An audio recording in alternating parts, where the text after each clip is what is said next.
इस रिवीजन की श्रृंखला में हम आगे बढ़ते हुए आज ज्योग्राफी के अंतर्गत जलवायु विज्ञान को हम पढ़ रहे थे, जिसके अंतर्गत अभी हमने जलवायु विज्ञान के अंतर्गत वायुमंडल के स्ट्रक्चर, देशांतर स्थिति, अक्षांश स्थिति क्या इंपॉर्टेंट है, क्या क्या चीज़ होती है उसको देखा।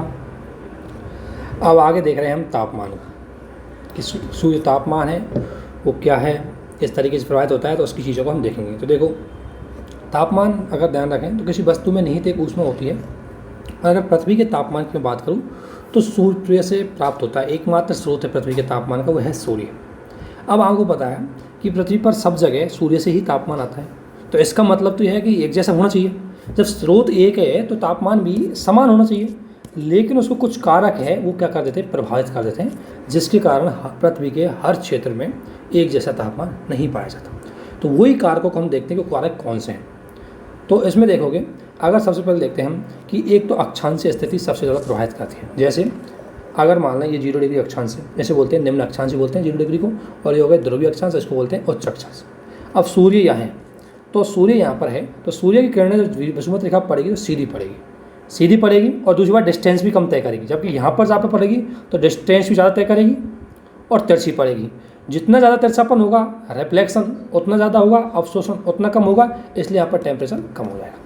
जबकि यहाँ पर अब तिरछापन है वो कम हो रहा है, रिफ्लेक्शन भी कम है, इसलिए टेम्परेचर ज़्यादा है, अवशोषण ज़्यादा है। तो विषुवत रेखा पर सूर्य की किरणें सीधी पड़ती है, अवशोषण ज़्यादा होता है, इसलिए टेम्परेचर बढ़ जाता है।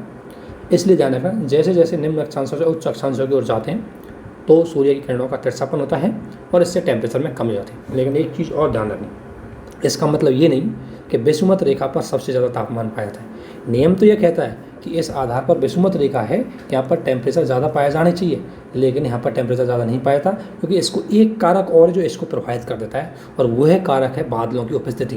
क्योंकि विषुवत रेखा पर डेली दोपहर बाद बादल पाए जाते हैं, तो दिन में अगर बादल पा रहे हैं तो वो लघु तरंगों को आने ही नहीं देंगे, तो ध्यान दोपहर बाद लघु तरंगें आ ही नहीं पाती, इसलिए वो उन्हीं को अवशोषित बादल अवशोषित कर लेते हैं। इसलिए ध्यान रखना, विषुवत रेखा पर सर्वाधिक तापमान नहीं पाया जाता। इसकी बजाय ये जो क्षेत्र है 10 से 15-20 डिग्री के अक्षांश है, इनमें सबसे ज़्यादा तापमान पाया जाता है, क्योंकि यहाँ बादलों की उपस्थिति नहीं रहती और सूर्य का किरणों का तिरछापन है वो भी कम पाया जाता है। इसलिए जो सबसे ज़्यादा तापमान ध्यान रखना विषुवत रेखा पर नहीं पाया जाता, उसका रीज़न है वहाँ पर बादलों की उपस्थिति। तो अक्षांशीय स्थिति समझ में आ गई आपकी। आयातित किरणों का तिरछापन आपको समझ में आ गया, जितना ज़्यादा तिरछापन होगा उतना कम टेम्परेचर होगा, ठीक है। इसके बाद आता है दिन की अवधि। अब आपको पता है दिन की अवधि जितनी ज़्यादा होगी लघु तरंगें उतनी ज़्यादा आएंगी, तो वो उतनी ही ज़्यादा आकर के पृथ्वी पर रुकेंगी और पृथ्वी को उतना ही ज़्यादा गर्म करेंगी, ठीक है। और जितनी ज़्यादा दिन की अवधि कम होगी उतनी कम तरंगें आएंगी और उतना कम पृथ्वी पर गर्म होगी। तो दिन की अवधि भी मुख्य रूप से तापमान को, पृथ्वी के तापमान को प्रभावित करती है। अगर मान लें कोई क्षेत्र है जहाँ पर सर्दी है तो वहाँ पर दिन की अवधि होगी छोटी, तो वहाँ पर टेम्परेचर कम रहेगा, और अगर गर्मी है तो वहाँ पर दिन की अवधि रहेगी ज़्यादा, तो वहाँ पर टेम्परेचर ज़्यादा रहेगा, ठीक है। इस प्रकार अगर बादलों की स्थिति देखें तो बादलों की स्थिति को हम 2 आधारों पर देखेंगे कि अगर मान लें बादल किसी जगह दिन में उपस्थित है और बादल किसी जगह रात में उपस्थित है तो क्या प्रभाव पड़ेगा। देखो, दिन में अगर बादल उपस्थित हैं तो दिन में सूर्य की कौन सी तरंग आती है, लघु तरंग आती है सूर्य से, तो ये क्या करती है, आग आएंगी तभी तो गर्म करेंगी नीचे से, तो जब ये आएंगी तभी तो धीरे तरंगों के रूप में कन्वर्ट होकर गर्म करेंगी। तो जब दिन के समय अगर बादल है जो तरंगें ही नहीं आएंगी तो फिर बाद में गर्म किस चीज़ से होगी। तो दिन के समय अगर किसी क्षेत्र में सूर्य की उपस्थिति है तो विकिरणें वहाँ पर नहीं आ पाती। दिन के समय अगर बादल की स्थिति है तो वहाँ पर विकिरणें उपस्थित नहीं हो पाती, बिकॉज विकिरणों को बादल ही अवशोषित कर लेते हैं, इसलिए दिन के समय इनकी उपस्थिति होना टेम्परेचर को कम कर देता है। वहीं अगर रात के समय इनकी उपस्थिति है तो दिन में तो ये लघु तरंगों के रूप में विकिरण आ गई, लेकिन रात के तरंगों में ऊपर इनको निकलती है ये, लेकिन बादल है तो ये इनको वायुमंडल से निकलने नहीं देते, तो पृथ्वी के वायुमंडल में वो अटकी रहती है, तो इसलिए उनका टेम्परेचर को बढ़ा देती है। तो रात के टाइम पर बादलों की उपस्थिति उस क्षेत्र के तापमान को बढ़ा देगी, जबकि दिन के टाइम पर बादलों की उपस्थिति उस क्षेत्र के तापमान को घटा देगी। इसलिए ध्यान रखना, विषुवत रेखा के क्षेत्रों में तापमान इसलिए अधिक नहीं पाया जाता क्योंकि विषुवत रेखा के क्षेत्रों में देखो, अगर अक्षांशीय स्थिति से देखें तो ज़्यादा पाया जाना चाहिए क्योंकि सूर्य की किरणें सीधी पड़ती है, लेकिन ये बादलों की उपस्थिति वाला फैक्टर फिर भी उसको प्रभावित कर देता है, क्योंकि 12 बजे तक ही वो आ पाती है किरणें। 12 बजे के बाद सामान्यतः वहाँ बादल छा जाते हैं और वो लघु तरंगों को आने नहीं देते। जब आएंगे नहीं तो गर्म किस लिए होगी, इसलिए सबसे ज़्यादा तापमान विषुवत रेखा के क्षेत्रों में न पा करके 20 से 30 डिग्री अक्षांश में पाया जाएगा। इसके अलावा सतह का स्वरूप भी प्रभावित करता है। अगर मान लें स्थल भाग और जल भाग की बात करें, अगर जलीय क्षेत्र में कोई तरंगें आ रही है दिन के समय, और स्थलीय क्षेत्र में अगर आपको एक चीज़ तो पता होगी कि जल भाग धीरे धीरे गर्म होता है और धीरे धीरे ठंडा होता है। स्थल भाग जल्दी से गर्म हो जाता है, जल्दी से ठंडा हो जाता है। तो स्थल भाग जल्दी गर्म हो जाएगा दिन के टाइम पर, जबकि जल भाग अभी इसकी तुलना में इतना गर्म नहीं हो पाएगा दिन के टाइम पर। ठीक है, तो दिन के टाइम पर स्थल भाग का तापमान ज़्यादा पाया जाएगा बजाय जल के भाग के तापमान के लिए। और रात के टाइम पर देखेंगे हम तो जल्दी स्थलीय भाग ठंडा होने लग जाएगा, क्योंकि यहाँ पर अब तापमान वाली विकिरण नहीं बचेंगी, जबकि जलीय भाग है वो धीरे धीरे ठंडा होने की प्रवृत्ति करेगा, लेकिन तुलनात्मक रूप से अभी भी इसका टेम्परेचर स्थल भाग की तुलना में ज़्यादा रहेगा रात के टाइम पर। ये चीज़ आपको समझनी है। ठीक है, इसके अलावा आपको पता है प्रचलित पवनों की दिशा, अगर कहाँ पवनों की दिशा चल रही है तो जिस ओर हवा चलेगी वो जिस ओर चलेंगी वहाँ पर टेम्परेचर ज़्यादा ले जाएंगी, वो भी डिपेंड करेगी। या दूसरी बात, अगर किसी जगह वृक्षों का ज़्यादा आवरण है तो वो आने नहीं देगी धरातल पर, तो वहाँ पर भी टेम्परेचर कम हो जाता है। समुद्री जलधारा है, आपको पता है ये भी तापमान को प्रभावित करती है। गर्म जलधारा जहाँ जहाँ पर जाएगी वहाँ के टेम्परेचर को बढ़ा देगी, और ठंडी जलधारा जहाँ जहाँ पर जाएगी वहाँ के टेम्परेचर को घटा देगी। इसके बाद पर्वत, ये ढाल है, वो भी तापमान, अगर मान लो कोई पर्वत है ये और इसकी तरफ किरणें पड़ रही है, तो कोई सूर्य की तरफ है पर्वत का हिस्सा, वहाँ पर टेम्परेचर ज़्यादा पाया जाएगा, और सूर्य की दिशा के विपरीत है वहाँ पर टेम्परेचर कम पाया जाएगा। तो ये जो कारक है वो सूर्य तापमान को प्रभावित करते हैं, ये आपको पता होना चाहिए, सवाल यहाँ से आते हैं। तापांतर का मतलब होता है अधिकतम तापमान और न्यूनतम तापमान, कि मान लें दिन का अधिकतम तापमान मान लें 50 हो गया और रात को तापमान घट करके 10 हो गया, तो यहाँ तापांतर कितना होगा 40 डिग्री। ये एक दिन की बात कर रहा हूँ मैं। अगर मैं औसत दैनिक तापमान की बात करूँ तो औसत दैनिक तापमान का मतलब है कि हर घंटे का तापमान कितना पड़ा, उसमें 24 का भाग दे देंगे तो औसत दिन का तापमान हो जाएगा। मान लें 12 बजे पड़ा 10 डिग्री, 1 बजे पड़ा 15 डिग्री, 2 बजे पड़ा 20 डिग्री, फिर उसके बाद सुबह 9 बजे पड़ा 5 डिग्री, ऐसे इनको सबको जोड़ करके 24 का भाग दे देंगे तो क्या आ जाएगा औसत दैनिक तापमान। औसत मासिक तापमान का मतलब है हर डे कितना तापमान रहा है एवरेज, उसमें उस महीने का टोटल नंबर ऑफ संख्या कितनी है उस महीने के दिनों की, उसका भाग दे देंगे। और औसत वार्षिक तापमान का मतलब प्रत्येक माह का औसत तापमान में 12 का भाग दे देंगे तो औसत तापमान आ जाएगा। इसके अलावा दैनिक तापांतर के अंदर करूँ तो दिन का औसत तापमान माइनस रात का औसत तापमान, दिन में औसत तापमान कितना रहा और रात में औसत तापमान कितना रहा, इनमें जितना ज़्यादा अंतर रहेगा दैनिक तापांतर उतना ज़्यादा होगा। अब इसमें एक चीज़ ध्यान रखना, स्थल भाग की बात करूँ मैं, जल भाग की बात करूँ तो ध्यान रखना स्थल भाग जल्दी गर्म होगा तो इसका मतलब औसत तापमान ज़्यादा हो जाएगा, और जल्दी ठंडा होगा इसका मतलब रात का औसत तापमान बहुत कम हो जाएगा, इसलिए तापांतर ज़्यादा पाया जाएगा। जबकि जलीय भाग में धीरे धीरे गर्म होगा धीरे धीरे ठंडा होगा तो तापांतर कम पाया जाता है। ठीक है ना।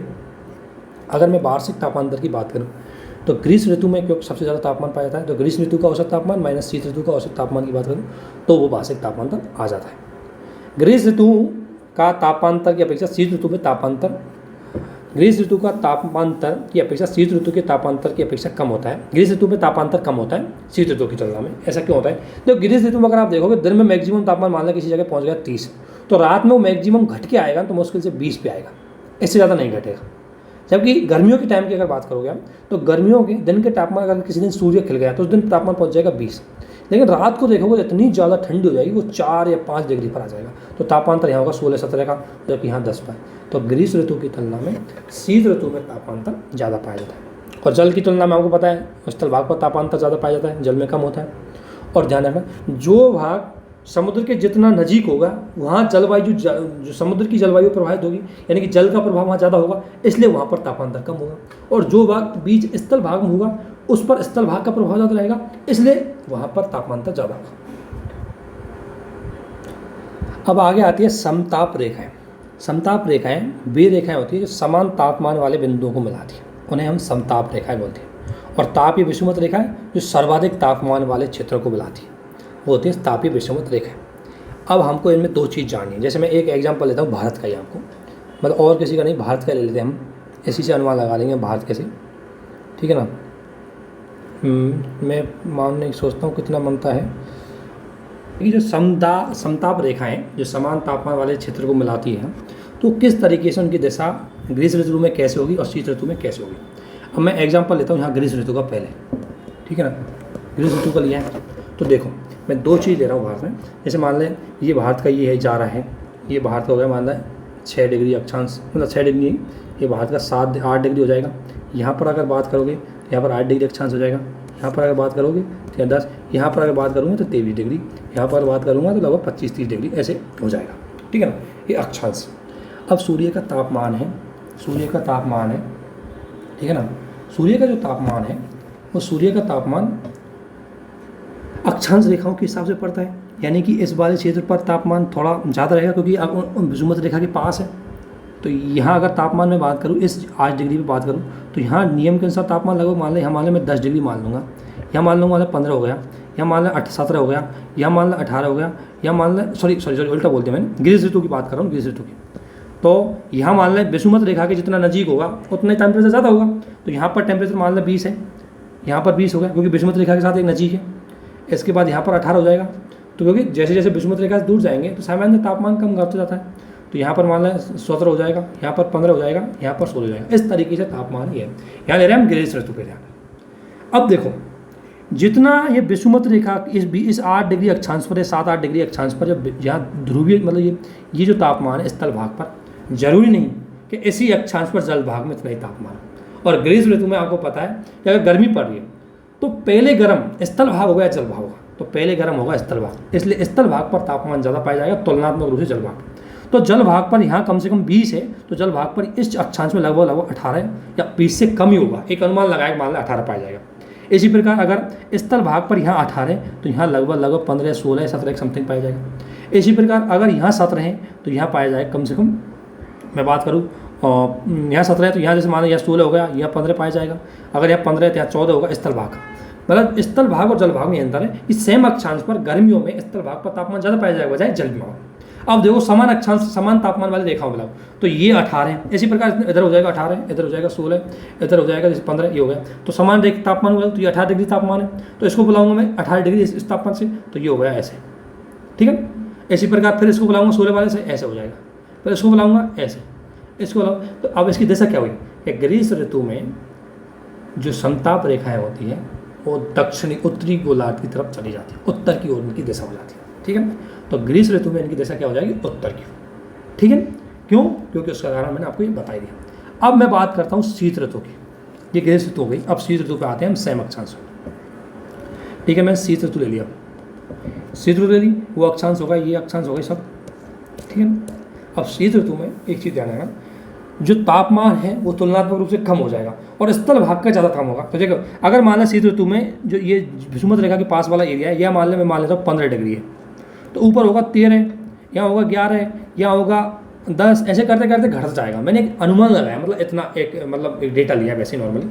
अब देखो ग्रीष्म मतलब ये ठंडी है तो ये हो गया, मतलब यहाँ अगर स्थल भाग में इस एरिया में मान लें 15 डिग्री स्थल भाग में, और ये जल वाला भाग है इसके ये पास में, तो ध्यान रखना ठंडा अब ज़्यादा कौन सा होगा, स्थल होगा या गर्म होगा, मतलब जल होगा। तो इस दौरान ठंडा ज़्यादा होगा यहाँ पर। तो यहाँ अगर स्थल भाग ज़्यादा ठंडा है तो इसका मतलब जल भाग में इसकी तुलना तो डेफिनेटली ज़्यादा ही तापमान पाया जाएगा। तो जैसे मैं मान लेता हूँ यहाँ कितना पाया जाएगा, लगभग 17 कर लेता हूँ। फिर यहाँ अगर 13 है तो यहाँ मतलब इससे ज़्यादा पाया जाएगा, मतलब मान लें 15 होगा। यहाँ अगर 11 तो यहाँ जल भाग में से ज़्यादा पाया जाएगा, या मान लें 13 हो जाएगा। इसी तरह से हो जाएगा ये, ठीक है ना। ये जल भाग है, ये भी जल भाग है, ये भी जल भाग है। अब देखो समताप रेखा कैसे होंगी। देखो अगर 13 वाला है तो 13 वाले को मिलाती जाएगी, अगर 15 वाला है तो 15 को मिलाती जाएगी, अगर ये वाला है ऐसे। तो शीत ऋतु के अंतर्गत इनकी दिशा विषुमत रेखा की ओर हो जाती है, जबकि ग्रीष्म ऋतु के अंतर्गत इनकी रेखा ध्रुव की ओर हो जाती है। या शीत ऋतु के अंतर्गत अगर भारत में देखें तो इनकी दिशा दक्षिण की, मतलब शीत ऋतु के अंतर्गत दक्षिण हो जाती है, और ग्रीष्म ऋतु के अंतर्गत इनकी दिशा उत्तर की हो जाती है। किसकी? समताप रेखाएं। इसलिए ध्यान रखना, ये सवाल भी आता है तो वो इस तरीके से आपको उसको समझना है। अब हम देखते हैं इसमें वायुमंडलीय दाब। तो क्या है, तो वायुमंडल दाब मुख्य रूप से अगर देखें तो वायुमंडल दाब वायुमंडल की जो विभिन्न परतों द्वारा एक निश्चित क्षेत्र में निश्चित टाइम पर लगने वाला जो बल होता है उसे वायुमंडलीय दाब कहते हैं, और इसको ml मिलीबार से व्यक्त किया जाता है। तो देखो आप देखो ऊंचाई बढ़ने के साथ साथ जो वायुमंडलीय दाब है वो कम हो जाएगा। क्यों? क्योंकि ऊंचाई बढ़ने के साथ साथ जो परतें हैं जो वायुमंडल में पाई जाती है उनकी सघनता धीरे धीरे कम हो जाएगी, और जितनी सघनता कम होगी उतना ही उनका क्या होगा, वायुमंडल दाब कम हो जाएगा। तो ऊंचाई में वृद्धि के साथ वायुमंडल परतें कम हो जाती है, इसलिए वायुमंडल का है वो कम होता जाता है, और वहीं दूसरी ओर परतों की उपस्थिति होती है। परंतु पृथ्वी पर वायुमंडल दाब का वितरण हर जगह एक जैसा नहीं पाया जाता, क्योंकि ऊंचाई में वृद्धि के साथ एक तो कम होता जाता है और वायु की सघनता कम होती जाती है। दूसरा जलवाष्प का भार भी इसको डिपेंड करता है, क्योंकि जलवाष्प अगर किसी क्षेत्र में है तो वहाँ गैसों का भार, और जिसका भार जलवाष्प का भार है वो गैस के भार की तुलना में आपको पता है कम होता है। तो इसलिए आर्द्र वायु शुष्क वायु की अपेक्षा हल्की होती है, ठीक है ना। आर्द्र वायु में जलवाष्प होता है तो उसका भार होता है कम, तो वो होगी हल्की, तो वहाँ वायुमंडलीय दाब होगा, वायुमंडलीय जो दाब है वो कम होगा। इसलिए इसको कई कारक है वो वायुमंडलीय दाब को प्रभावित करते हैं, जैसे ऊंचाई भी प्रभावित करती है और सूर्य की तापमान भी प्रभावित करता है, क्योंकि अगर तापमान है तो शुष्क है तो वहाँ पर आर्द्रता कम है, तो वहाँ पर जलवायु का जो भार है वो, अगर आर्द्रता कम होगी तो शुष्क वायु ज़्यादा होगी, तो शुष्क वायु थोड़ी आर्द्र वायु की तुलना में थोड़ी भारी होती है। इसके बाद आते हैं हम तापीय परिवर्तन की दो विधियाँ। विधि के हिसाब से इनको ध्यान में रखना है कि विधियाँ होती क्या हैं। तो एक होती है डायोबैटिक और एक होती है एडियोबैटिक या रुद्धोम विधि। डायोबैटिक विधि को हम संपर्क विधि कहते हैं। इसमें मान लो ए है और एक फैक्टर बी है, एक वस्तु ए है एक वस्तु बी है, इसका टेम्परेचर मान लो 40 डिग्री है और इसका टेम्परेचर मान लो 15 डिग्री है। तो अगर दो वस्तु इन दोनों को टच कर दें तो वायु जो तापमान है उसका ट्रांसफर हो जाएगा इधर की ओर। तो डायोबैटिक वह विधि है जिसमें दो वस्तुओं को जो अलग अलग तापमान वाली वस्तु हैं उनको टच कर देते हैं, उसको संपर्क करवा देते हैं, तो उनमें तापमान का ट्रांसफर अधिक तापमान वाले से कम तापमान वाले तक जब तक होता रहेगा तब तक कि या तो इन दोनों को अलग नहीं किया जाए या इन दोनों में बराबर तापमान नहीं हो, तो इसे बोलते हैं डायोबैटिक संपर्क विधि। इसके बाद अगर हम बात करें एडियोबैटिक या रुद्धम ताप परिवर्तन, तो इसमें ये दो चीज़ होती है, इसमें दो चीज़ मिलेगी आपको। एक होता है, अब ध्यान रखना नॉर्मली क्या होता है, टेम्परेचर ज़्यादा होता है वहाँ पर तापमान का दाब है वो कम होता है, मतलब वायुमंडलीय दाब है वो कम होगा, प्रेशर कम होगा वहाँ, ठीक है ना। तो तापमान और वायुमंडलीय दाब है उसमें विपरीत संबंध पाया जाता है। क्यों? क्योंकि टेम्परेचर अगर ज़्यादा होगा तो वायु फैलेगी, उसका आयतन बढ़ेगा तो दबाव घटेगा, इसलिए टेम्परेचर और वायुमंडल के जो दाब है उसमें विपरीत संबंध पाया जाता है। ये सामान्य स्थिति ऐसी होती है, लेकिन ये रुद्धोम ताप परिवर्तन है ये इसके विपरीत कर देता है। इसमें क्या होता है कि देखो दो विधि होती है कि आरोहण और एक अवरोहण। आरोहण का मतलब है वायु का ऊपर की ओर जाना, तो वायु का ऊपर की ओर जाती है तो वायु फैलती हुई जाती है, फैल जाती है तो उसका क्या होता है कि उसका दाब है वो घट जाता है। तो ऊंचाई जाने पर दाब में कमी आती है, वायुमंडल दाब में, और आपने देखा होगा ऊंचाई बढ़ने का तापमान में कमी आती है, अर्थात ये दोनों एक दूसरे के यहाँ पर जो संबंध है वो सकारात्मक संबंध होगा इनमें। तो नॉर्मली क्या होता है कि तापमान वायुमंडल में विपरीत संबंध होता है, लेकिन यहाँ पर तापमान और वायुमंडल में विपरीत सकारात्मक संबंध होगा, वो इस एडियोबैटिक या इस रुद्धोम ताप परिवर्तन की विधि के माध्यम से होता है। दूसरी परिस्थिति अगर मैं अवरोहण की बात करूँ तो इसका मतलब वायु नीचे की ओर आई है, वायु के नीचे की ओर आई है, वायु का संकुचन हो रहा है, संकुचन होगा तो उसका दाब है वो बढ़ जाएगा, और दाब बढ़ेगा तो अब होता है नीचे आने पर तापमान भी ज़्यादा होता है नीचे और दाब भी ज़्यादा हो जाएगा। इसका मतलब दोनों में क्या हो जाएगा, टेम्परेचर ज़्यादा और प्रेशर भी ज़्यादा, इसका मतलब दोनों में सकारात्मक संबंध है इस विधि के माध्यम से। ये एक एक्सेप्शन है, ठीक है ना, ये हमेशा नहीं रहता, ये एक्सेप्शन का एक भाग बन जाता है। इसलिए सामान्य परिस्थितियों में होता है कि तापमान और दाब में विपरीत संबंध होता है, लेकिन ये रुद्धोम ताप परिवर्तन अगर विधि देखेंगे जिसमें आरोहण और अवरोहण होता है उसमें दोनों में क्या पाया जाता है, सकारात्मक संबंध पाया जाता है।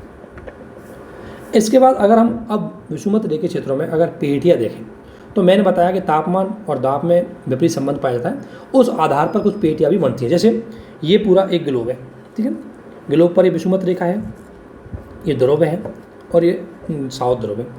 विषुमत रेखा पर टेम्परेचर आपको पता है ज़्यादा पाया जाता है और ध्रुवों पर टेम्परेचर होता है कम। इस आधार पर ध्रुवों पर प्रेशर होगा ज़्यादा और विषुमत रेखा पर प्रेशर होगा कम। तो विषुमत रेखीय क्षेत्रों में जो पेटियाँ बनेंगी वो क्या होगी, विषुमत रेखीय क्षेत्र निम्न वायुदाब पेटी, और ध्रुवीय क्षेत्रों में जो पेटियाँ बनेंगी वो बनेंगी ध्रुवीय क्षेत्र उच्च वायुदाब पेटी और ध्रुवीय क्षेत्र उच्च वायुदाब पेटी। इस आधार पर अगर तापमान के आधार पर अगर हम देखें तो पृथ्वी के इस पूरी ग्लोब पर 3 वायुमंडलीय पेटियों का निर्माण होता। वो कौन कौन सी होती, एक तो विषुमत रेखीय निम्न वायुदाब मंडलीय पेटी, एक ध्रुवीय उच्च वायुदाब पेटी और एक दक्षिणी ध्रुवीय उच्च वायुदाब पेटी। इस आधार पर 3 ही वायुदाब पेटी होती, लेकिन अगर वर्तमान हम देखें तो रियलिटी में 3 वायुदाब पेटियाँ नहीं है, वहाँ पर 7 वायुमंडलीय वायुदाब पेटियाँ वो पाई जाती है। उसको देखते हैं वो कैसे पाई जाती है। तो देखो अब मैं आपको एक चीज़ बता रहा हूँ, इसको समझने से पहले एक चीज़ ध्यान रखना, ये पूरी आपकी ग्लोब है, ठीक है। इस ग्लोब में मैं क्या कर रहा हूँ, इस ग्लोब का एक हिस्सा है, जैसे ये आपने देखा होगा ये वाला हिस्सा है, इसमें 0 डिग्री है, इधर हो गया 23 डिग्री, इधर होगा 45-60 डिग्री, उधर हो गया 90 डिग्री, ठीक है ना। इसी प्रकार ये हो गया नॉर्थ और नॉर्थ। इसी प्रकार साउथ में ये हो गया 23.5 डिग्री, यहाँ हो गया मतलब 45 से 60 डिग्री और यहाँ हो गया कंदन 90 डिग्री, ये हो गया साउथ। अब ये पूरा है ना, ये पूरा इसको मैं ऐसे काट के ये काट दिया और ऐसे काट के मैंने इसको कैसे लिया, यहाँ से काट के इसको मैंने ऐसे ले लिया, ध्यान रखना ये हो गया, ये काट के ले लिया, वो बस एक भाग ले लिया उसका, यानी कि इस पूरे को मैंने काट दिया ऐसे वाले में, तो ये वाला भाग उठा के मैंने यहाँ ले लिया, ठीक है। तो इसको आप समझ लेंगे। अब देखो क्या होता है इसमें। अब नॉर्मली तो 3 वायुमंडलीय पेटियाँ होनी चाहिए। किसकी वजह से? ताप जनित, तापमान की वजह से, क्योंकि जहाँ टेम्परेचर ज़्यादा है, जैसे विषुवत रेखा क्षेत्र है, वहाँ पर टेम्परेचर ज़्यादा पाया जाता है, इसलिए वहाँ निम्न वायुदाब पेटी का निर्माण होगा। जबकि ध्रुवीय क्षेत्र है, वहाँ पर टेम्परेचर है वो कम पाया जाता है, वायुमंडल ताप ज़्यादा पाया जाएगा, इसलिए वहाँ उच्च वायुदाब पेटी का निर्माण होगा। इस आधार पर 3 वायुदाब पेटी है, 3 वायुदाब पेटी यही होती है, तो इन्हें बोलते हैं ताप जनित वायुदाब पेटी। लेकिन रियलिटी में 3 वायुदाब पेटी नहीं, बल्कि 7 पृथ्वी की सतह पर 7 वायुदाब पेटियाँ पाई जाती है, जिनको हम देखते हैं कि उनका निर्माण होता कैसे। तो इसमें सबसे जब पहले आपको देखेंगे, तो अगर एक चीज़ आप, तो अब देखते हैं कैसे। मैंने उसमें आधा हिस्सा लिया, वो देखो, ये हो गया विषुवत रेखा वाला हिस्सा, ठीक है, और ये हो गया साउथ गोलार्ध, और ये हो गया नॉर्थ गोलार्ध, ठीक है। अब देखो, ये विषुवत रेखा पर एक चीज़ ध्यान रखना, मैंने क्या बोला आपसे कि यहाँ पर टेम्परेचर है, यहाँ पर प्रेशर है कम है, क्योंकि यहाँ टेम्परेचर ज़्यादा है। लेकिन अब ये मैंने आपको बताया था कि क्षोभ सीमा पर अगर देखोगे, ये है क्षोभ सीमा, इसका देखो तो इसका मतलब ये देखना ऊपर वाली सीमा है, ये ऊपर वाली जो क्षोभ सीमा पाई जाती है। ध्रुवीय क्षेत्रों में इसकी 8 किलोमीटर होती है और यहाँ 18 किलोमीटर तक ऊँचाई होती है। इस क्षोभ सीमा पर मैंने बताया था कि यहाँ पर टेम्परेचर कम पाया जाता है, इसलिए यहाँ पर प्रेशर ज़्यादा पाया जाता है, तो यहाँ हो गया प्रेशर ज़्यादा।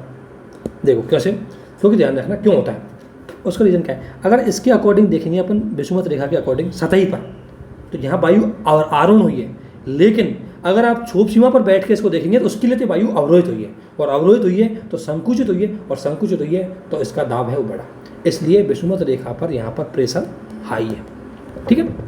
अब यहाँ पर प्रेशर हाई है, और देखो इसी प्रकार यहाँ देखोगे ध्रुवों पर, तो ध्रुवों पर यहाँ प्रेशर हाई है, लेकिन क्षोभ सीमा पर जो ध्रुवों पर देखेंगे तो यहाँ प्रेशर लो है, ठीक है। इसी प्रकार साउथ में देखेंगे तो यहाँ प्रेशर हाई है, और क्षोभ सीमा पर यहाँ देखेंगे तो लो है। तो क्षोभ सीमा पर यह स्थिति है, क्षोभ सीमा पर स्थिति यह है कि क्षोभ सीमा पर अगर ध्रुवीय क्षेत्रों में देखेंगे तो क्षोभ सीमा पर प्रेशर बहुत कम है, वायुदाब प्रेशर कम होता है, लो होता है। जबकि विषुवत रेखा के क्षेत्र में क्षोभ सीमा पर देखेंगे तो वायुदाब जो प्रेशर है ज़्यादा होता है। अब देखो, अब हाई प्रेशर से वायु के नियम होता है, हाई प्रेशर से लो प्रेशर की ओर गति करेगी, हाई प्रेशर से लो प्रेशर की ओर गति करेगी, तो वायु ने हाई प्रेशर से लो प्रेशर की ओर गति करी, ये इधर आ गया और ये इधर चला।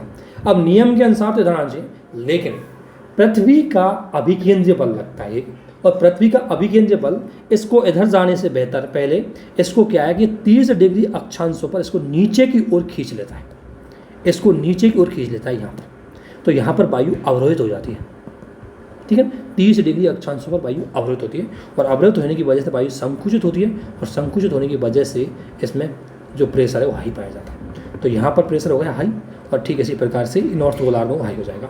तो इस रीजन से यहाँ पर 30 डिग्री अक्षांशों पर उपोषण उच्च वायुदाब पेटी का निर्माण हुआ, क्योंकि पृथ्वी का अभिकेंद्रीय बल है वो क्षोभ सीमा पर, पृथ्वी के मतलब विषुवत रेखा की उच्च क्षोभ सीमा से ध्रुवों की ओर जाती वो हवा, लेकिन उसको जाने नहीं दिया, उसको अपनी ओर खींच लिया। क्यों खींच लिया? क्योंकि उसने अभिकेंद्रीय बल लगा लिया, तो इसलिए ये नीचे आ गई, ठीक है ना। इस तरीके से यहाँ पर क्या होगा, हाई प्रेशर हो गया, और यहाँ पर भी हाई प्रेशर हो गया, ठीक है। अब देखो यहाँ हाई प्रेशर है और यहाँ हाई प्रेशर है, इसी प्रकार यहाँ हाई प्रेशर है यहाँ पे। अब यहाँ से वायु दो चली जाएगी, इधर भी जाएगी, इधर भी जाएगी, इधर भी जाएगी, इसमें तो ये इधर भी जाएगी, इधर जाएगी। अब वायु इधर आ रही है, तो वायु का यहाँ क्या होगा, अभिसरण होगा। अभिसरण होने के बाद 60 डिग्री अक्षांशों पर वायु अवरोहित हो गई। अब 60 डिग्री अक्षांशों पर अवरोहित हुई, तो अवरोहन की वजह से यहाँ निचले वाला हिस्सा है, इसमें टेम्परेचर है वो कम हो, इसमें जो दबाव है वो कम हो गया, और इसके उछले वाले हिस्से में यहाँ पर वायु संकुचित हुई, इसलिए यहाँ पर वायु दाब मंडल ज़्यादा हो गया। तो इसलिए यहाँ पर लो प्रेशर हो गया, तो यहाँ हाई प्रेशर हो गया। क्यों? क्योंकि यहाँ वायु का अभिसरण हो रहा है, और अभिसरण होने से वायु का अभिसरण हो रहा है, और उसके बाद आरोहण हो रहा है, तो आरोहण के बाद वो क्या होगी, उसका जो तापमान है, उसका जो दबाव है वो यहाँ पर कम हो जाएगा। इसलिए यहाँ पर लो प्रेशर और यहाँ पर भी लो प्रेशर वाली वायुमंडलीय पेटियों का निर्माण होगा। ऐसे बोलते हैं उच्च ध्रुवीय और उप ध्रुवीय निम्न वायुमंडल पेटी। ये तो हो गई नॉर्थ गोलार्ध की, और ये हो गई साउथ गोलार्ध की। इस आधार पर अगर आप देखोगे, तो इस आधार पर अगर मैं बनाऊँगा तो इस आधार पर कितना हो गया, ये 0 डिग्री पर बनी रही, इसको बोलेंगे विषुवत रेखीय निम्न वायुदाब पेटी। ये तो तापमान की वजह से बनी है, क्योंकि यहाँ विषुवत रेखा पर तापमान ज़्यादा है तो वायुदाब कम होगा।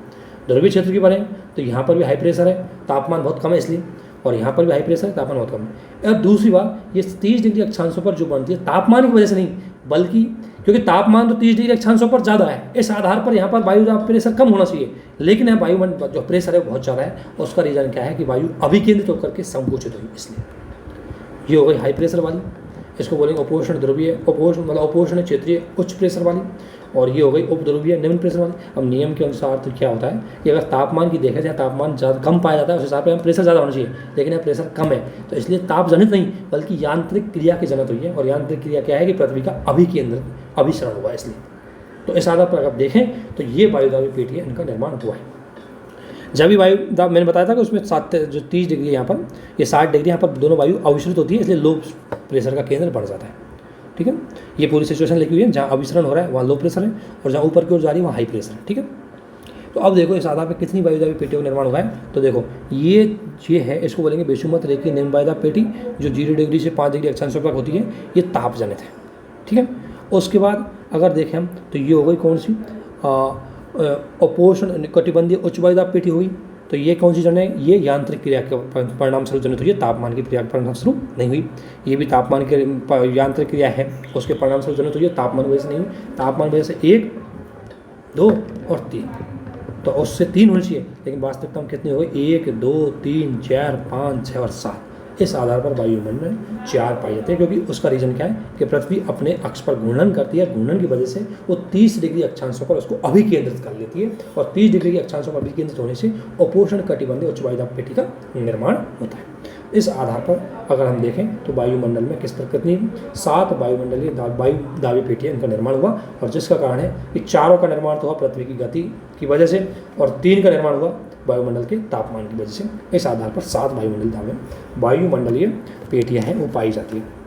ये चीज़ एक तो इम्पोर्टेंट है, कहाँ कौन सी पाई जाती है, और इनको आपको ये समझना है कि 30 डिग्री अक्षांश पर क्यों पाई जाती है। तो ये आपको याद करने की जरूरत नहीं होगी, इसमें जो मैंने बताया है समझने की कोशिश करना, उसको अगर समझ नहीं आया तो पूछ लेना, लेकिन इसको ये ध्यान रखना, इसको इस तरीके से। तो यहाँ पर मैंने ये चित्र दिखाया है कि इसी का आधा हिस्सा लिया है, इसलिए इसी का इधर वाला हिस्सा काट के ले लिया, तो ये विषुमत हो गई, ये इधर ये हो गई उपोष्ण, ये हो गई उपध्रुवीय, और ये हो गई ध्रुवीय।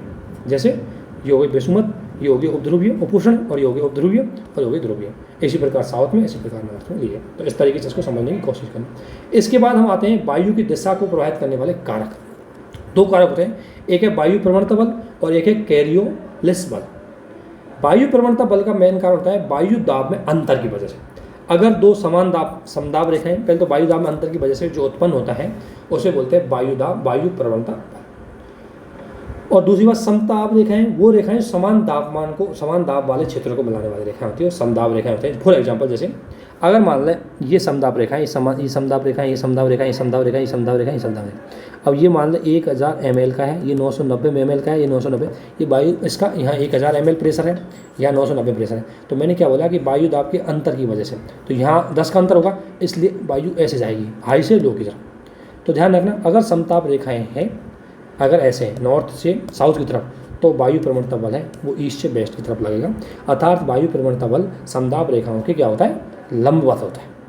ठीक है ना, और ध्यान रखना इन समदाब रेखाओं में जितना ज़्यादा अंतर होगा और जितनी सघनता होगी उतनी ही तीव्र गति से वायु प्रवणता बल है वो बढ़ेगा। ठीक है ना, तो वायु प्रवणता बल है वो वायु दाब अंतर की वजह से होता है, और इसमें ध्यान रखना ये जितना अगर बात करोगे आप तो समदाब रेखाओं की सघनता में पीजीवी का संबंध भी समानुपाती होता है, क्योंकि समदाब रेखाएं जितनी ज़्यादा सघन होंगी उतनी ही तेज़ गति से वो उनमें प्रेशर, वो वायु दाब है वो वायु की गति हो जाएगी तेज़, और वायु प्रवणता बल भी तेज़ हो जाएगा। तो उस पर भी ये काम करता है। इसके बाद होता है कैरियोलिस बल। कैरियोलिस बल क्या होता है कि देखो नियम के अनुसार कोई चीज़ है वो उत्तर या दक्षिण जा रही है तो सीधी आनी चाहिए, लेकिन पृथ्वी के घूर्णन गति से उत्पन्न कैरियोलिस बल किसी भी वस्तु को सीधी दिशा में गति नहीं करने की बजाय उसका क्या करता है, उसको सीधे मार्ग में गति न करने की बजाय उसको डाइवर्ट कर देता है। कैसे डाइवर्ट करेगा, उत्तरी गोलार्ध में किसी वस्तु की दिशा, अगर मान लो कोई वस्तु उत्तरी गोलार्ध में ऐसे आ रही है तो उसकी बता उसकी मूल दिशा से दाईं ओर कर देगा। तो इसकी अगर आप मूल दिशा तो ये है, अब मूल दिशा तो ऐसे आनी चाहिए, लेकिन आएगी कैसे, ऐसे, ये मूल दिशा से राइट की तरफ कर देगा। ठीक है, और मूल अगर दक्षिण में है तो मूल दिशा से, जैसे दक्षिण से जा रही है तो मूल दिशा से ये कर देगा लेफ्ट की ओर। इस तरीके से क्या करता है कि ये वायु जो कैरियोलिस बल है ये उस वस्तु को क्या करता है, बदलता है, यानी कि ये उसके डाइवर्सिफिकेशन में काम करता है, उसको चक्रीय स्थिति में चला देता है। तो इसी वजह से अब ध्यान रखना, अगर आप कैरियोलिस बल की बात करोगे तो इसका एक सूत्र होता है ये 2v sin थीटा। अब ध्यान रखना, इसलिए कैरियोलिस बल है वो अक्षांशीय मान पर भी डिपेंड करता है, क्योंकि sin थीटा बराबर 0 डिग्री अक्षांश है, तो sin थीटा बराबर 0 है, तो इसका पूरे का मान भी 0 हो जाएगा। इसलिए 0 डिग्री अक्षांशों पर क्या है, कैरियोलिस बल है वो नहीं पाया जाएगा, क्योंकि जीरो साइन 0 बराबर 0 होता है, तो 2b × 0 बराबर 0 हो गया। तो इस आधार पर क्या होगा कि यहाँ पर क्या, इसलिए ये कहा जाता है कि विषुवत रेखा के क्षेत्रों में कैरियोलिस बल है वो नहीं पाया जाएगा। जैसे जैसे ध्रुवों पर जाएंगी थीटा का मान बढ़ता जाएगा तो कैरियोलिस बल है उसका मान बढ़ जाएगा। इसलिए ध्यान रखना विषुवत रेखा के क्षेत्रों में तो सीधी चलती है, ये दाएं बाएं नहीं होती, जबकि ध्रुवीय क्षेत्रों से मतलब विषुवत रेखा क्षेत्रों से धीरे धीरे उच्च अक्षांशों की ओर बढ़ते जाएंगे तो कैरियोलिस बल है वो हावी होता चला जाता है और इनकी दिशा है उसको बदल जाता है। इनकी दिशा ध्यान रखना है बदलता कैसे, उत्तरी गोलार्ध में मूल दिशा के राइट में खिसक देते हैं और दक्षिणी गोलार्ध में मूल दिशा के बाईं ओर बदल देते हैं। ठीक है, जैसे दक्षिणी गोलार्ध है ये, मतलब मैं अभी दक्षिणी गोलार्ध में इसमें ये चीज़ जारी है इधर की ओर, ठीक है ना। अब मूल दिशा के लेफ्ट में कर देगा, तो मूल दिशा तो इसकी ये है, अब इसका लेफ्ट होगा इधर, राइट होगा इधर, तो किधर कर देगा, इधर कर देगा इसकी दिशा, ये कैसे जाएगी, इधर ऐसे, तो इसे बोलते हैं कैरियोलिस बल। और इसके बाद आप वायुमंडलीय परिसंचरण की बात करोगे या त्रिकोण, क्योंकि वायुमंडलीय परिसंचरण का मतलब ये है कि आपको पता है कि जो प्रेशर है वो उच्च अक्षांशों पर ज़्यादा होता है, तो वायु भी उच्च हाई प्रेशर से लो प्रेशर की ओर गति कर देती है, तो वायु का परिसंचरण होता है और अलग अलग वायुदाब पेटियों से होता है। उच्च वायुदाब पेटी से निम्न वायुदाब पेटी की ओर होता है, तो उसे बोलते हैं परिसंचरण। ठीक है ना। त्रैकोशीय इसलिए क्योंकि 3 कोषों का निर्माण होता है, 1, 2 और 3, दक्षिण में 3 और उत्तर में 3, इसलिए इनको त्रैकोशीय बोलते हैं। और इनमें इनका नाम भी है, इसमें आप देखोगे ये हेडली, फेरल और ध्रुवीय, ये 3 है वो मुख्य रूप से इन तीनों वाला ये कोश ये है, ये मुख्य रूप से तीनों जो पाई जाए कोशिकाएं हैं जो इनमें पाई जाती है बीच में, तो इनको बीच वाला क्षेत्र बोलते हैं। जैसे बीच वाला क्षेत्र जैसे ये है, ये होगा विषुवत रेखा की वायुदाब पेटी होगी और ये होगी उपोष्ण वायुदाब पेटी, तो इनके जो बीच में जो क्षेत्र होगा ये वाला होगा हेडली कोशिकाएं। ठीक है ना। और अगर ये इसके क्षेत्र में देखेंगे तो ये हो गई उपध्रुवीय निम्न वायुदाब पेटी और ये हो गई उपोष्ण उच्च वायुदाब पेटी, तो इनके बीच में क्षेत्र होगा ये हो गई फेरल कोशिकाएं, और ये हो गई उपध्रुवीय वायुदाब पेटी और ये हो गई ध्रुवीय वायुदाब उच्च वायुदाब पेटी, तो इनके बीच में जो क्षेत्र होगा इसको बोलेंगे ध्रुवीय कोशिकाएं। तो इस प्रकार से ये कोशिकाएं होती है जो मुख्य रूप से 2 उच्च वायुदाब पेटियों के बीच का जो क्षेत्र होता है उसे बोलते हैं कोशिकाएं। इनका नाम ध्यान रखने का, ये हो गई किस किस के बीच में, तो यहाँ लिख रहे हैं विषुवत रेखीय निम्न वायुदाब पेटी और यहाँ हो गया उपोष्ण उच्च वायुदाब पेटी, इन दोनों के बीच में जो कोशिकाएं पाई जाती है उसको बोलते हैं हेडली। और जो इसी प्रकार उपोष्ण उच्च वायुदाब पेटी से उपध्रुवीय निम्न वायुदाब पेटी के बीच में जो क्षेत्र पाया जाता है इसको बोलेंगे फेरल, और दूसरी बात ध्रुवीय उच्च वायुदाब से लेकर के उपध्रुवीय निम्न वायुदाब पेटियों के बीच में जो ये कोशिकाएं पाई जाएंगी इनको बोलेंगे हम ध्रुवीय कोशिकाएं। इसके बाद आगे हम जाते हैं भूमंडलीय पवनों के बीच में। इस भूमंडलीय पवनों में आपको कुछ नहीं, एक चीज़ ध्यान रखना, भूमंडलीय पवन में आपको सबसे ज़्यादा इंपॉर्टेंट समझना है, वो समझना है ये चित्र को बस, इसके बाद आपको सब पता लग जाएगा। तो देखो इस चित्र को समझाने के लिए मैं आपको खुद एक नया चित्र बना के देता हूँ इसमें, ताकि वो आपके अच्छे से समझ में आए चीज़।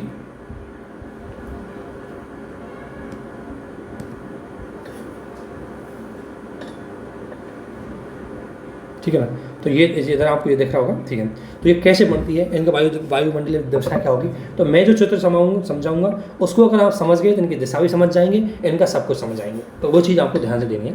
तो जैसे मैंने चित्र बनाया, जो मैं ये चित्र बना रहा हूँ इसको अगर ध्यान से समझ गए तो आप वायुमंडलीय जो पवन है उनको समझ जाएंगे। पहले बात मैं बता देता हूँ वायुमंडलीय पवनें क्या होती है। तो वायुमंडलीय पवनें मुख्य रूप से विभिन्न वायुदाबीय पेटियों के बीच में चलने वाली वो पवनें होती है जिनकी जो दिशा है वो हमेशा एक ही रहती है और वो हमेशा उच्च वायुदाब पेटी से निम्न वायुदाब पेटी की ओर गति करती है ना। ये सर्वाधिक स्थायी होती है और प्राथमिक संचार विधि से बोला जाता है। और भिन्न भिन्न वायुदाब पेटियाँ हैं, उनके बीच में विभिन्न प्रकार की पवनें चलती हैं, उनकी दिशा अलग अलग होती है लेकिन वर्ष भर एक जैसी रहती है। अब हम देखते हैं कौन कौन सी है वो, ठीक है। तो वो होती है वायुमंडलीय पेटी मतलब हवाएं। तो इसमें जैसे मैंने अभी आपको बताया था पेटियाँ पड़ी थी अभी, तो ये क्या है, यहाँ पर प्रेस ये 0 डिग्री हो गया और यहाँ लो प्रेशर हो गया, और इसका नाम क्या होता है आपको पता है, इसका नाम होता है विषुवत रेखीय, हाँ विषुवत, एक मिनट रुका,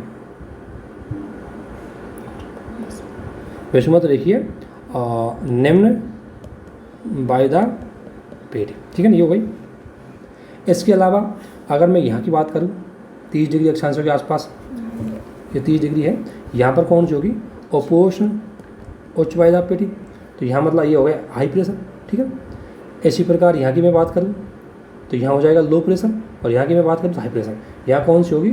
उपध्रुवीय निम्न वायुदाब पेटी, यहाँ हो गई ध्रुवीय उच्च वायुदाब पेटी। ठीक है ना। इसी प्रकार ये तो हो गई नॉर्थ में सब। और अब साउथ में देखें तो ये साउथ में हो जाएंगी 30, ये 60 से 65 के बीच में हो जाएगा, और ये 90 के बीच में। ठीक है ना।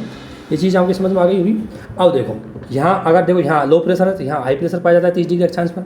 60 डिग्री उपध्रुवीय क्षेत्रों में यहाँ पाया जाएगा लो प्रेशर। ठीक है। और यहाँ हो गया हाई प्रेशर। ठीक है। ये चीज़ आपके समझ में आ गई होगी। अब एक चीज़ इसमें ध्यान रखना, इसमें आपको पता है कि आप भी जानते हो, कॉमन सेंस की बात है कि वायु हमेशा हाई प्रेशर से लो प्रेशर की ओर गति करेगी। ठीक है ना।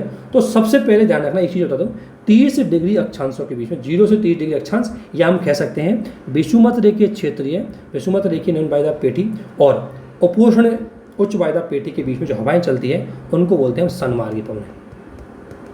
ठीक है। तो ये दोनों गोलार्धों में चलेगी तो इनको बोलेंगे सन्मार्गी पवनें। और दूसरी बात दूसरी बात उपोष्ण उच्च वायुदाब पेटी और उपध्रुवीय निम्न वायुदाब पेटी के बीच में, इन दोनों के बीच में जो हवा चलेगी ये कौन सी होगी? ये हो गई कौन सी? व्यापार। इसको बोलेंगे पछुआ और इसको बोलेंगे ध्रुवीय। मतलब उपध्रुवीय और निम्न वायुदाब पेटी और ध्रुवीय उच्च वायुदाब पेटी के बीच में चलेंगी हवाएं, इनको बोलेंगे ध्रुवीय। तो 3 पवनें होती है, दोनों गोलार्ध में चलेंगी। जैसे सन्मार्गी यहाँ चलती है यहाँ भी चलती है, इसी प्रकार पछुआ पवनें यहाँ भी चलेगी तो यहाँ भी चलेगी, और ध्रुवीय यहाँ चलती है तो यहाँ भी चलेगी। ठीक है। इस तरीके से 3 पवनें होती है। अब इनको हमें ध्यान रखना है इनकी दिशा कैसे होगी। तो दिशा कैसे डिसाइड होगी? देखो अगर मैं बात करूँ सबसे पहले सन्मार्गी पवनों की, तो सन्मार्गी पवनों की पहले मैं उत्तरी गोलार्ध में दिशा बात कर रहा हूँ। उत्तरी गोलार्ध, तो उत्तरी गोलार्ध में इनकी दिशा नॉर्मली क्या होनी चाहिए? हाई प्रेशर लो प्रेशर है तो नॉर्मली इनकी दिशा ऐसे होनी चाहिए। अगर यहाँ कैरोलिस बल होता तो इसकी दिशा डायरेक्ट होनी चाहिए, लेकिन एक कैरोलिस बल क्या कहता है कि वो किसी भी वस्तु दिशा हवा को, मतलब किसी भी वस्तु की दिशा को अपनी मूल दिशा से दाईं ओर कर देगा, राइट की ओर कर देगा, कहाँ पर? उत्तरी गोलार्ध में, और लेफ्ट की ओर कर देगा कहाँ पर? दक्षिणी गोलार्ध में। ठीक है। अब देखो एक चीज़ और ध्यान रखना, अगर मैं मान लें मेरा मुँह है अगर नॉर्थ दिशा में है, तो अगर नॉर्थ दिशा में मेरा मुँह है तो मेरा ये हो गया लेफ्ट, ये हो गया राइट। और अगर मेरा मुँह है अगर साउथ दिशा में है तो ये मेरा राइट हो जाएगा, ये लेफ्ट हो जाएगा। ये आपको चीज़ ध्यान रखनी, तो इसी बेस पर ध्यान रखो। अब इसका मुँह साउथ दिशा में है तो साउथ दिशा में, तो इसका लेफ्ट राइट किधर होगा? इधर, इधर लेफ्ट होगा इसका। तो इसलिए इसकी दिशा कैसे होनी चाहिए? यूँ की जगह यूँ होनी चाहिए, क्योंकि अपनी मूल दिशा से राइट की ओर चला जाएगा। तो इसलिए इनके बीच में अगर देखोगे आप, तो इनके बीच में अगर आप देखोगे तो इनके बीच में देख लेना ये कि इनके बीच में इनकी जो दिशा है अब कैसे हो जाएगी। इसकी दिशा नियम के अनुसार तो ऐसे चलनी चाहिए, लेकिन अभी अपनी मूल दिशा से राइट की ओर जाएगी, और चूंकि ये दक्षिण की ओर मुँह कर रहे हैं इसलिए इनकी मूल दिशा इधर हो जाएगी। तो इधर तक ये हो गई, इसलिए इनकी दिशा ये हो गई। ठीक है। तो ये सन्मार्गी पवनें हैं। उत्तरी गोलार्ध में इनकी अगर दिशा देखूँ मैं तो उत्तरी गोलार्ध में दिशा इनकी ऐसे होगी। ठीक है। अब इस दिशा को क्या बोलेंगे अभी बताता हूँ मैं। दिशा को क्या बोलेंगे इसको देखो। अब आपको पता है 4 दिशाएं होती है। 4 दिशाओं में एक हो गया, ये हो गया नॉर्थ, ये हो गया साउथ, ये हो गया वेस्ट और ये हो गया ईस्ट। लेकिन इसके बीच वाले क्षेत्र को बोलेंगे नॉर्थ वेस्ट। अगर इसमें से हो गई तो इसको बोलेंगे साउथ वेस्ट। अगर इसमें से हो गई तो इसको बोलेंगे नॉर्थ ईस्ट। और अगर इधर से हो गई तो इसको बोलेंगे साउथ ईस्ट। अब देखो अगर हवा ये चल रही है, ये चल रही है ऐसे, तो ये हवा की दिशा है वो ऐसे है, देखो ऐसे है। ऊपर के उत्तरी गोलार्ध देखो ऐसे। इसका मतलब कहाँ चलती है? ये नॉर्थ उत्तरी पूर्वी से और दक्षिणी पश्चिम की ओर चलेंगी। कहाँ पर? उत्तरी गोलार्ध में। अर्थात सन्मार्गी पवनों की जो दिशा है वो उत्तरी गोलार्ध में उत्तरी पूर्वी से लेकर के दक्षिण पश्चिम की ओर होंगी। ठीक है। इसी प्रकार आप चाहते हैं इनके दक्षिणी गोलार्ध, तो दक्षिणी गोलार्ध में ये हाई प्रेशर लो प्रेशर की मतलब ऐसे जानी चाहिए, लेकिन दक्षिणी गोलार्ध में मतलब अपनी मूल दिशा से ये लेफ्ट की ओर चेंज जाएगी। और मेरा लेफ्ट इधर है तो लेफ्ट हो जाएगा इधर, ये हो गई। तो ये लेफ्ट की ओर चली गई। अब इनकी दिशा देखो कैसे। अब इनकी दिशा ये हुई है नहीं हुई है? तो ये हुई है। तो कौन सी हुई है? ये दक्षिणी पूर्वी से लेकर के उत्तर पश्चिम की ओर चलेंगी।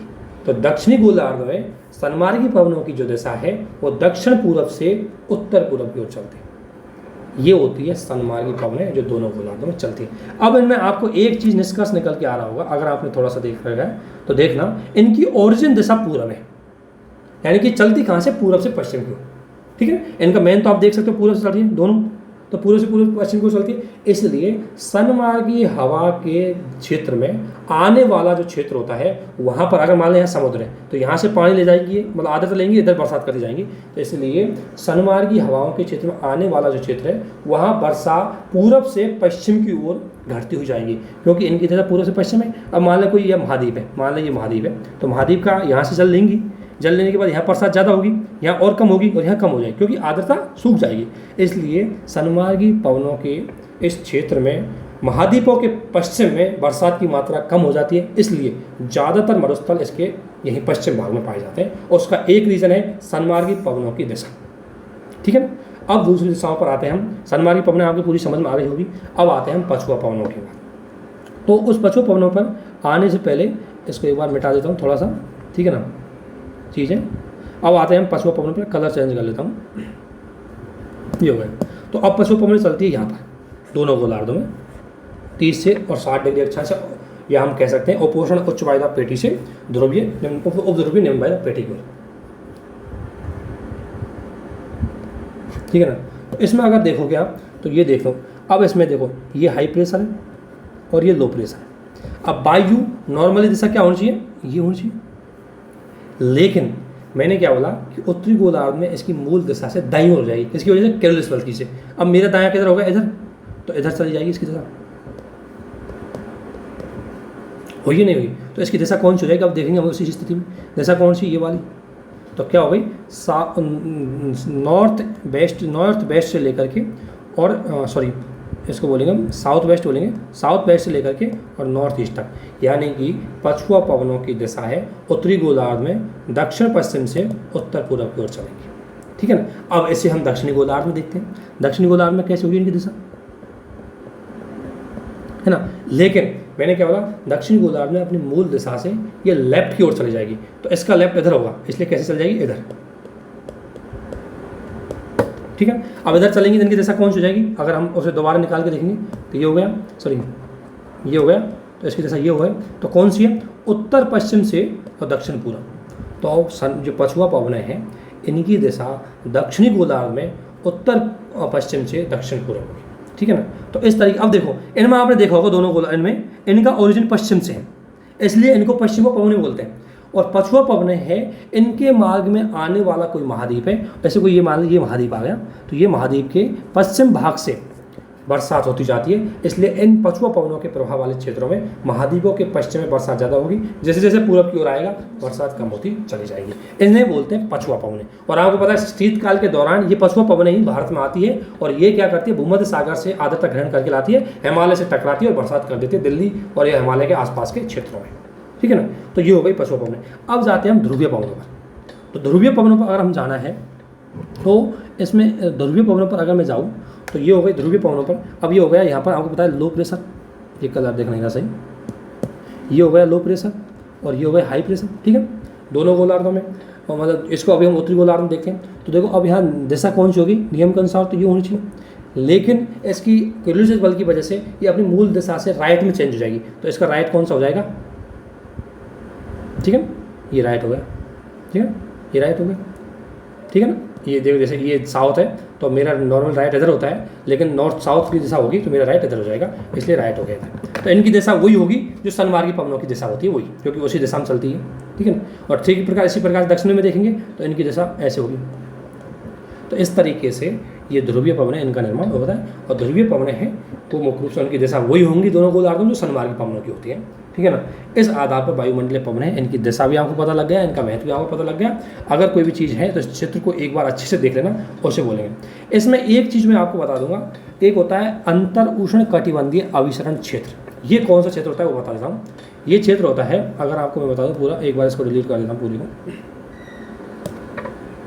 ठीक है ना। तो ये क्षेत्र है, ये मान लो ये है पूरा। तो मैंने एक चीज़ बता दूँ, ये वाला जो क्षेत्र है ये 0 डिग्री से 0 से दोनों गोलार्धों में 5-5 डिग्री तक होता है। इसका रीज़न क्या है कि इसका रीज़न अगर मैं देखूँ, इसका रीज़न क्या होता है कि दोनों गोलार्धों में ये यहाँ लो प्रेशर होता है और यहाँ 30 डिग्री पर हाई प्रेशर होता है और यहाँ भी 30 डिग्री पर हाई प्रेशर होता है। अब ये क्या है, दोनों गोलार्धों से वायु का क्या होता है, यहाँ पर अभिसरण होता है। तो अभिसरण होगा तो वायु ऐसे तो नहीं आएगी कि यूँ मिल जाएगी डायरेक्ट, अभिसरण होगा तो मतलब ऐसे मिलेगी।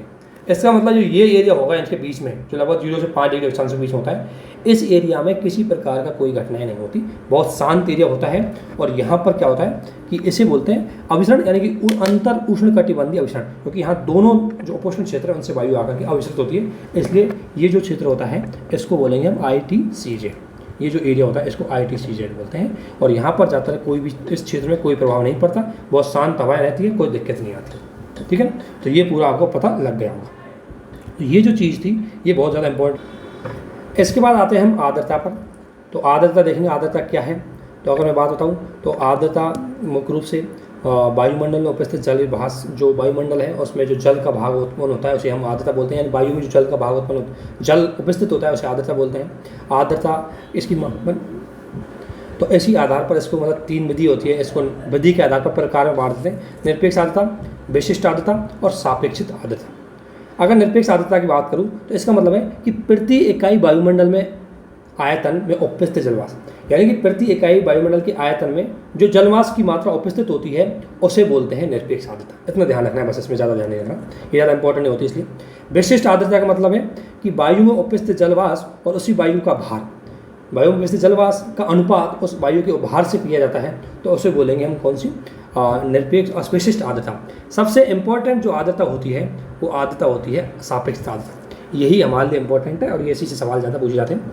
तो देखो क्या होती है सापेक्ष आर्द्रता का मतलब है वायु में उपस्थित जल वाष्प और वायु में उपस्थित जलवाष्प और उसी वाष्प की मैक्सिमम पोटेंसिटी, मतलब कितना वो ज़्यादा से ज़्यादा उसमें सक्षम करने, पोटेंशियलिटी होती है उसकी, पोटेंसिटी जो जैसे मान लें वायु में उपस्थित जलवाष्प और उसी तापमान पर वायु द्वारा आर्द्रता ग्रहण करने की अधिकतम क्षमता, मैक्सिमम उसकी पोटेंसिटी क्या है और वो कितना वो जलवाष्प ग्रहण कर रहा है, उन दोनों का अनुपात है वो सापेक्ष आर्द्रता होती है। एक तो उसमें है और वो मैक्सिमम कितना कर सकती है उस तापमान पर। तो आपको पता है जितना ज़्यादा तापमान होगा उतनी ही ज़्यादा उसकी क्षमता बढ़ जाती है, उतनी ही ज़्यादा उसकी आर्द्रता ग्रहण करने की क्षमता बढ़ जाती है, ठीक है। अब एक चीज़ ध्यान रखना, आर्द्रता, सापेक्ष आर्द्रता और उस वायु में आर्द्रता ग्रहण करने की क्षमता है, इसमें विपरीत संबंध है, क्योंकि इसके नीचे है, अगर इसके नीचे आपको पता है भाग देने पर जो ये है, इसमें अगर जितना ज़्यादा ये भाग होगा, जितनी ज़्यादा इसकी क्षमता होगी, सापेक्ष आर्द्रता उतनी ही कम होगी। तो इसमें एक चीज़ आपको ध्यान देने वाला है, आर्द्रता धारण करने की जो क्षमता है वो टेम्परेचर के तो समानुपाती होती है, क्योंकि जितना ज़्यादा टेम्परेचर होगा वायु उतनी ही ज़्यादा आर्द्रता धारण करेगी, उतनी ही ज़्यादा उसकी आर्द्रता धारण करने की क्षमता होगी, और जितनी ज़्यादा आर्द्रता धारण करने की क्षमता होगी उतनी ही कम उसकी सापेक्ष आर्द्रता होगी, क्योंकि ये नीचे आ रहा है, इसलिए इस भागफल में अंतर्गत इस अनुपात में नीचे आता है। तो आपको पता है नीचे वाला मान जितना ज़्यादा होगा इतना ही ये कम हो जाता है। इसलिए इस आधार पर अगर हम देखेंगे तो सापेक्ष आर्द्रता और टेम्परेचर दोनों में विपरीत संबंध पाया जाता है, यानी टेम्परेचर ज़्यादा है तो सापेक्ष आर्द्रता कम होता है। सापेक्ष आर्द्रता मतलब उसकी मैक्सिमम क्षमता है उस वायु की, इतना वो ले सकती है इस तापमान पर जल, है ना। तो अगर इसको आप निकालें, एक एग्जांपल के वहाँ से निकालूँ मैं, मान लें एक एग्जांपल ध्यान रखना, एग्जांपल के माध्यम से, अगर मान लें किसी वायु का तापमान 40 है, तो वायु का तापमान 40 है और वायु में अभी जब देखें तो अभी जलवाष्प कितना है, उसमें 20 है, ये उसमें है, लेकिन इस तापमान 40 डिग्री तापमान पर वो 100 ग्राम पानी को स्टोर कर सकती है, इतनी उसमें क्षमता है। तो इससे उसका RH का मान निकालेंगे अपन इसे, तो देखो उपस्थित जल कितना है वायु में, उसकी मैक्सिमम क्षमता इतनी है, इतना बड़े परसेंटेज, अर्थात उसका परसेंट, उसकी RH कितनी होगी 20%। RH क्या हो गया उसका 20, ठीक है। अब मान लें अगर टेम्परेचर कम हुआ तो इतनी तो है ही उसमें, लेकिन उसकी क्षमता कम हो जाएगी। अगर टेम्परेचर कम है तो वायु जल धारण करने की क्षमता भी उसकी कम हो जाएगी, तो ये कितनी हो जाएगी 80 होगी मान लें। तो अब उसका RH का मान कितना होगा 25%, ठीक है, इसको निकालेंगे। इसके बाद अगर मान लो टेम्परेचर और कम हुआ तो उसकी वायु में जल धारण करने की क्षमता और कम हो जाएगी, तो ये घटकर कितनी हो जाएगी 80 की जगह मान लें 40 हो गई, तो कितना होगा RH का मान कितना होगा 25, क्योंकि 20/40 × 25, और मतलब 100 करेंगे तो कितना लिख जाए 50, ठीक है। तो RH का मान 50 हो गया। इसके बाद मान लें टेम्परेचर और घट गया, मान लें उसका टेम्परेचर 10 घट गया, तो इसके बाद कितना होगा ये, उस पर उसकी 10 डिग्री टेम्परेचर पर, 10 डिग्री तापमान पर उसकी धारण करने की जो क्षमता है वो कितनी है 20। तो अब कितनी हो गई उसकी सापेक्ष आर्द्रता 100%। अब ये सापेक्ष आर्द्रता 100% है। अब देखो किसी वायु में जल है उतना और उतनी ही उसकी क्षमता है, तो इतना वो स्टोर कर सकते हैं, लेकिन जैसे ही उस वायु में इस बिंदु से ज़्यादा अब टेम्परेचर ज़्यादा घटेगा तो उसकी सापेक्ष आर्द्रता 100 क्रॉस कर जाएगी, 100 क्रॉस कर जाएगी। और जैसे 100 क्रॉस का मतलब है जो एडिशनल उसका जल उसमें आया है उसको छोड़ देगी वायु, क्योंकि उसमें वो क्षमता अब नहीं है, तो उसी से वर्षा के रूप में वर्षा आ जाती है। तो ये है सापेक्ष आर्द्रता वाला सिद्धांत। तो सापेक्ष आर्द्रता और तापमान में विपरीत संबंध पाया जाता है, और उसका रीज़न मैंने बता दिया कैसे होता है। अब इसमें आप देखोगे तो वो ये कि वायु में उपस्थित जल और उसी तापमान पर वायु द्वारा जलवाष्प ग्रहण करने की अधिकतम क्षमता, इन दोनों के अनुपात को हम क्या बोलते हैं, सापेक्ष आर्द्रता बोलते हैं। अर्थात RH है वो तापमान के विपरीत संबंध में होती है, इसलिए जब वायु आहरण होती है तो वायु के तापमान में कमी आती है और इसलिए RH का मान वृद्धि हो जाती है। लेकिन ये RH का मतलब जो सापेक्ष आर्द्रता है, अगर ये सापेक्ष आर्द्रता का मान 100% हो जाता है तो ऐसी वायु को बोलते हैं संतृप्त वायु। संतृप्त वायु वह वायु है जो इतनी उसमें क्षमता है कि अब उसके पास जो पानी है और इतनी मतलब उसका जितना उसमें है और उसकी पोटेंशियलिटी दोनों उसकी बराबर हो गई इसमें, यानी कि वायु में उपस्थित जल बराबर उसकी जल धारण करने की क्षमता, ये दोनों बराबर हो चुकी है, ऐसे बोलते हैं संतृप्त वायु। अब वायु में क्षमता और उसमें जो जल है रियलिटी में उसमें धारण कर रखा है, उन दोनों में बराबर हो गया। अब इसे बोलते हैं संतृप्त वायु। अब देखो, अगर मान लें ये संतृप्त वायु, जिसका अर्थ यह है कि तापमान पर अब वायु अतिरिक्त आर्द्रता ग्रहण करने के लिए सक्षम नहीं है। अब जिस तापमान पर वायु संतृप्त होती है उसे बोलते हैं ओसांक बिंदु। अगर ये ओसांक बिंदु 0 डिग्री से कम होता है, अगर मान लें वायु संतृप्त हुई है -4 डिग्री पर, तो उसे बोलेंगे हम हिमांक बिंदु। और वायु -4 डिग्री पर संतृप्त हुई है, तो जब वायु संतृप्त होगी, जब तक वायु संतृप्त नहीं होगी तब तक वो पानी को छोड़ेगी नहीं। जैसे ही संतृप्त होगी उसके बाद जैसे ही तापमान घटेगा, जैसे ही RH और बढ़ेगा तो बहुत जल को छोड़ देगी। अगर वो हिमांक बिंदु पर हुई है तो जल बर्फ के रूप में आएगा, क्योंकि वो तो जमा हुआ है। और अगर ओसांक बिंदु है तो जल पानी के रूप में आएगा। ठीक है, तो हिमांक बिंदु कहते हैं जब वो 0 डिग्री से कम पर होती है और वायु संतृप्त होने के बाद जलवाष्प का परिवर्तन हिम या जल बूंदों के रूप में आता है और बरसात की स्थिति उत्पन्न हो जाती है। इसलिए RH है, ये इसको समझना बहुत ज़रूरी है बरसात के लिए। तो अब मेरा विश्वास है कि आपको इसमें समझ में आ गया होगा। इसके बाद हम आगे बढ़ते हैं संघनन पर। संघनन क्या होता है? वह प्रक्रिया होती है जिसके अंतर्गत जलवाष्प है वो वर्षा की बूंदों के रूप में पृथ्वी पर आता है, उसे बोलते हैं संघनन। और उसी को मतलब संघनन है, उसमें गुप्त ऊष्मा निकलती है। संघनन बादल के माध्यम से हो सकता है, उसके माध्यम से हो सकता है, कोहरा के माध्यम से, पाला के माध्यम से, इसके माध्यम से। इसमें बादलों के प्रकार तो आप देख लेना, पक्षाप स्तरीय बादल है, उच्च स्तरीय बादल होते हैं, मध्य स्तरीय, निम्न स्तरीय बादल। निम्न स्तरीय बादल बहुत ज़्यादा सघन होते हैं, बरसात है निम्न स्तरीय बादलों से होती है, ठीक है ना, ज़्यादातर है। इसके बाद आते हैं हम वर्षण पर। तो वर्षण क्या है इसको एक बार और देख लेते हैं, लास्ट वर्षण वाले को। इसके बाद हमारा ज़्यादातर चीज़ ख़त्म हो जाएगी इसमें, ये ज़्यादा इम्पोर्टेंट है। तो अगर हम बात करें वर्षण की, तो ऐसे करते हैं कि ज़्यादा बड़ा खिंच जाएगा वीडियो, इसलिए इस वर्षण वाले को थोड़ा सा बाहर पढ़ते हैं क्योंकि ये भी बहुत इंपॉर्टेंट है। सवाल इसमें से सवाल है वो फिजिकल ज्योग्राफी में बहुत आते हैं, डायरेक्ट ऐसी चीज़ आएंगी जो देखो। अब मैं आपको 2 तरीके से ध्यान रखना, मैं यहाँ ज्योग्राफी का आपको जो रिवीजन है समझा के कर रहा हूँ। अगर आपने लाइन बाई लाइन अगर चीज़ रट रखी है तो उनको आप भूलोगे नहीं अगर आपने समझ रखा है। क्योंकि चीज़ें क्या है कि आएगा सवाल फैक्चुअल, लेकिन आएगा ऐसे कि अगर आपसे सवाल पूछ लिया कि ओसांक बिंदु क्या होता है, संतृप्त वायु क्या होती है, हिमांक बिंदु क्या होता है, अगर वायु संतृप्त हिमांक बिंदु पर हुई है तो बरसात किसके रूप में होगी, बर्फ़ के रूप में होगी या किसके रूप में होगी, इसलिए इसको थोड़ा सा ध्यान रखना बहुत ही ज़रूरी है। तो अब हम यहीं तक रहने देते हैं, इसके बाद हम आगे पढ़ेंगे बरसात को। ये बहुत ज़्यादा इंपॉर्टेंट हो जाता है बरसात को, और उसको अच्छे से देखेंगे। Okay, thank you.